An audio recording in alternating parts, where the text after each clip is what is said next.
Hi, here are 8 different applications of Uechi-ryu Kata that I've been working on in the last few years. The first I got from Janae Ozasaki, and it features a sanjen grounding technique. So my assistant Albert, if I'm minding my business and he tries to grab one of my wrists, the technique is the drop. So I either pull him off balance or make him let go. And so this movement at the beginning of Sanchen is not just a throwaway movement. And I'd like to thank Janae for this specific application. So that's technique number 1. Technique number 2, in Kyoshi, we have 3 punches that look like this, and then the kicks. And usually in the Kyoshi bunkai, people do a circle kick application. But one alternate application that Earl Sensei, Charlie Earl, used to do is this. If Albert is trying to do a double attack, like fake me out with both a punch and a kick at the same time, so this move, repeat,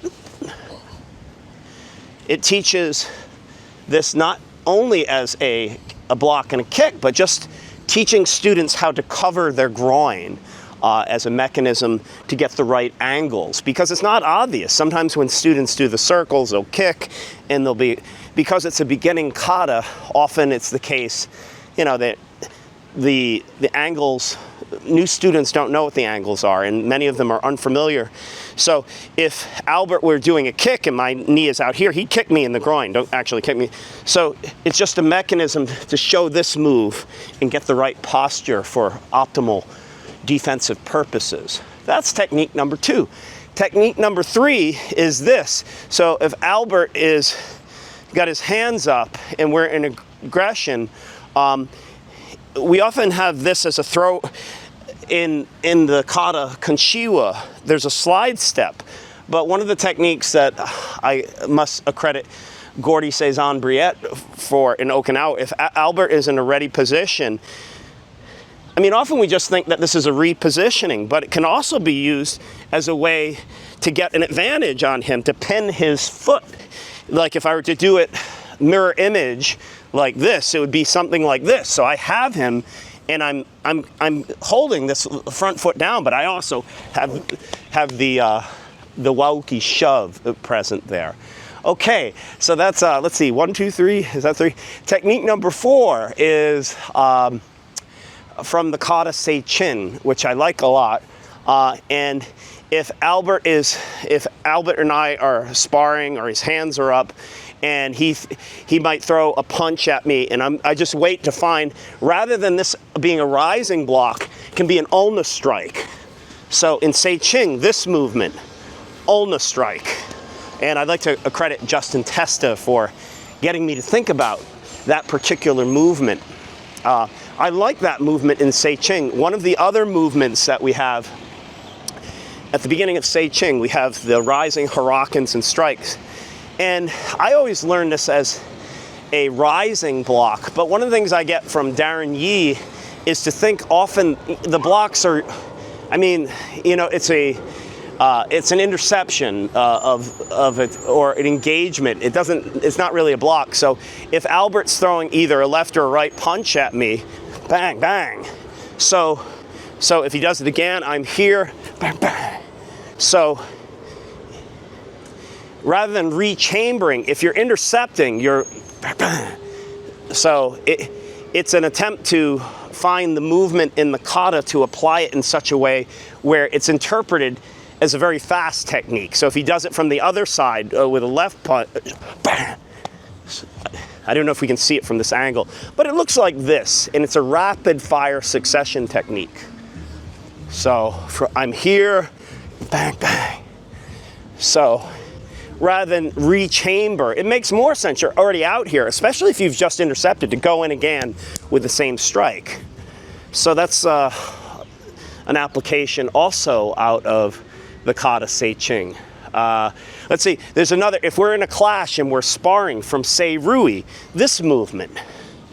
So if I'm, and we're tangled up, one of the ways I use this as a clear, actually, I find myself using that in sparring as a mechanism to disengage with my opponent. The seventh technique we have here is something I taught at Winterfest in 2024. It's the idea of using multiple vectors in generating force. As we do San Chen, most people use thumb strikes. I've never felt very comfortable doing that. And when I was living in China, there was a Cantonese guy who was about 140 pounds, slightly taller than I am, and he challenged me to a sparring match right after we had a typhoon at this restaurant. And I'm like, what, am I being challenged to a kung fu match? So I'm sparring with this guy, and I weigh 175 pounds, he may weigh 150. And I'm like, okay, show me your kung fu. And somehow he got in on me, and he pushed me with such force that it threw me back. I'm like, how is this skinny guy throwing me so far? And so this is good. This is better. But this movement at the end, you can get additional force by using the palm. The palm is underrated. So when we turn over fists, we try to get additional force in penetration. But I think that you don't get a lot, even if you're really strong, but you can get a tremendous amount of force by using the palm as a third vector. And you can develop this by teaching people to clap with their hands and then just clap with the palms. So if Albert's hands are up, I mean, I could come in and this is a good strike, right? And this is a better strike if I'm using my force, because he's a big guy.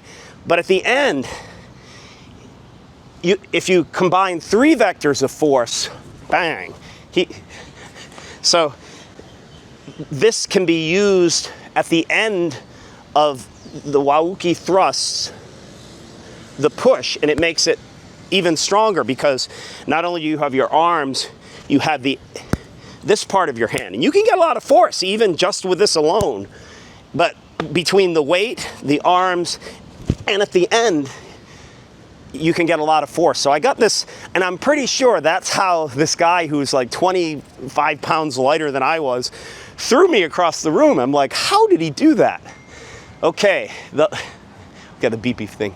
The last technique, technique number 8, is adopted from the final movement in Sansei-ryu. And the final movement in Sansei-ryu and there are different interpretations of how to throw this.